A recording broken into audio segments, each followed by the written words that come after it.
कंजूस और उसका सोना की कहानी। एक गांव में एक अमीर जमींदार रहता था। वह जितना अमीर था उतना ही कंजूस भी। अपने धन को सुरक्षित रखने का उसने एक अजीब तरीका निकाला था। वह धन से सोना खरीदता और फिर उस सोने को गलाकर उसके गोले बनाकर अपने एक खेत में एक पेड़ के नीचे गड्ढा खोदकर डाल देता था। रोज खेत जाना और गड्ढे को खोदकर सोने की गोलों की गिनती करना उसकी दिनचर्या का हिस्सा था। इस तरह वह सुनिश्चित करता था कि उसका सोना सुरक्षित है। एक दिन एक चोर ने कंजूस आदमी को गड्ढे में से सोना निकालकर गिनते हुए देख लिया। वह छुपकर उसके जाने का इंतजार करने लगा। जैसे ही कंजूस आदमी गया, वह गड्ढे के पास पहुंचा और उसमें से सोना निकालकर भाग गया।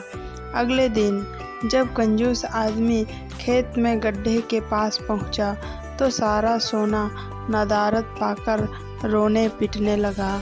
उसके रोने की आवाज़ वहां से गुजरते एक राहगीर के कानों में पड़ी तो वह रुक गया। उसने कंजूस आदमी से रोने का कारण पूछा तो कंजूस आदमी बोला, मैं लुट गया, बर्बाद हो गया। कोई मेरा सारा सोना लेकर भाग गया। अब मैं क्या करूँगा? सोना किसने चुराया?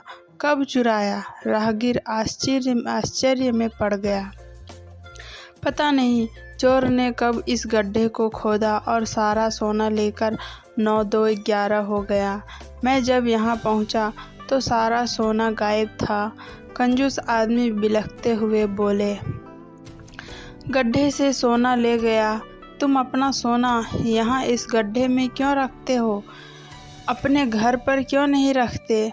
वहाँ ज़रूरत पड़ने पर तुम उसका आसानी से उपयोग कर सकते हो। राहगीर बोला, मैं अपने सोने को कभी हाथ नहीं लगाता। मैं उसे सहेज कर रखता हूँ और हमेशा रखता। यदि वो चोर उसे चुराकर नहीं ले जाता। कंजूस आदमी बोला। यह बात सुनकर राहगीर ने ज़मीन से कुछ कंकड़ उठाए और उसे उस गड्ढे में डालकर बोला, यदि ऐसी बात है तो इन कंकड़ों को गड्ढे में डालकर गड्ढे को मिट्टी ढक दो और कल्पना करो कि यही तुम्हारा सोना है।